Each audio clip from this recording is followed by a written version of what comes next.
सोचिए आप दिन में कितनी बार अपना ईमेल चेक करते हैं। ये हमारी जिंदगी और काम करने के तरीके का एक बहुत बड़ा हिस्सा बन चुका है। लेकिन अगर आप गूगल पर सर्च करेंगे कि ईमेल किसने बनाया, तो अक्सर आपको बड़े बड़े अमेरिकन डिफेंस कॉन्ट्रैक्टर्स या 1960 के किसी सीक्रेट गवर्नमेंट प्रोजेक्ट का नाम मिलेगा। लेकिन इसके पीछे एक और कहानी है, एक ऐसी कहानी जिसमें एक 14 साल के इंडियन लड़के ने न्यू जर्सी में वो ईमेल बनाया जिसे आज हम सब जानते हैं। ये कहानी है डॉक्टर शिवा अय्यादुरई की, एक ऐसी कहानी जिसमें कामयाबी भी है, कोर्ट की लड़ाई भी और टेक दुनिया के बड़े बड़े धुरंधरों के खिलाफ एक जंग भी। चलिए थोड़ा पीछे चलते हैं, साल 1978 में। उस वक्त ऑफिस का मतलब होता था कागजों का ढेर। अगर आपको किसी को एक छोटा सा मैसेज या मेमो भेजना होता था तो आप उसे टाइप करते, लिफाफे में डालते और कोई उसे फिजिकली दूसरे डेस्क तक पहुंचाता था। ऑफिसों में इनबॉक्स, आउटबॉक्स, एड्रेस बुक्स और कार्बन कॉपीज का इस्तेमाल होता था। शिवा उस वक्त न्यूयॉर्क में रहने वाले एक 14 साल के इंडियन इमिग्रेंट थे। वो मैथ में इतने तेज थे कि उन्हें एक मेडिकल स्कूल में रिसर्च फेलोशिप मिल गई।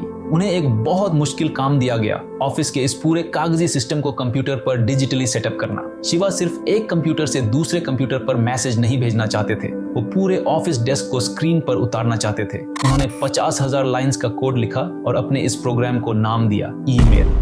यही वो पॉइंट है जहां शिवा का पक्ष बहुत मजबूत हो जाता है। उनके सपोर्टर्स कहते हैं कि एक सिंपल टेक्स्ट मैसेज और एक ईमेल सिस्टम में जमीन आसमान का फर्क होता है। 1978 से पहले भी लोग कंप्यूटर्स के बीच छोटे मोटे मैसेजेस भेज रहे थे, लेकिन वो सिर्फ एक डिजिटल वॉकी टॉकी जैसा था। शिवा का प्रोग्राम पहला ऐसा सिस्टम था जिसमें इनबॉक्स, आउटबॉक्स, ड्राफ्ट्स, फोल्डर्स और सीसी या बीसीसी जैसे फीचर्स एक साथ थे। अगर आज आप उनका 1978 वाला कोड देखेंगे तो आप उसे तुरंत पहचान जाएंगे।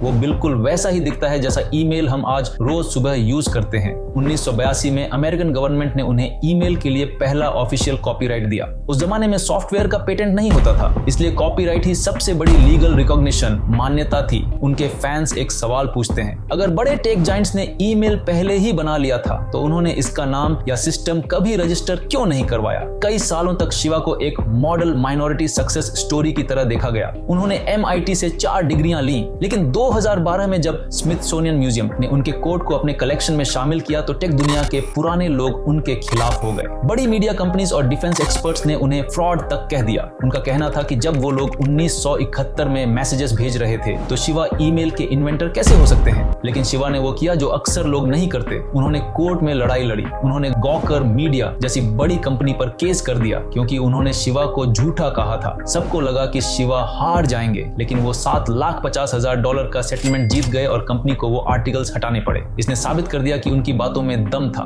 तो आज इस कहानी का क्या स्टेटस है? एक तरफ यूएस कॉपीराइट ऑफिस के रिकॉर्ड्स हैं जो उन्हें ईमेल का क्रिएटर मानते हैं। दूसरी तरफ टेक हिस्टोरियंस हैं जो आज भी मिलिट्री के ARPANET प्रोजेक्ट को ही क्रेडिट देते हैं। लेकिन शिवा की कहानी सिर्फ कोडिंग के बारे में नहीं है, ये एक आउटसाइडर की एस्टेब्लिशमेंट के खिलाफ लड़ाई है। ये एक ऐसे इंडियन लड़के की कहानी है जो अमेरिका खाली हाथ आया और एक ऐसी चीज बनाई जो आज पूरी दुनिया की जरूरत है। चाहे आप उन्हें इकलौता इन्वेंटर माने या वो इंसान जिसने इस सिस्टम को परफेक्ट बनाया, एक बात तो पक्की है, शिवा अय्यादुरई ने अपनी जगह बनाने के लिए टेक दुनिया के बड़े बड़े नामों से पंगा लिया। वो हमें याद दिलाते हैं कि इनोवेशन हमेशा किसी अरबपति लैब से नहीं आती, कभी कभी ये एक 14 साल के बच्चे के सपने से भी निकल सकती है।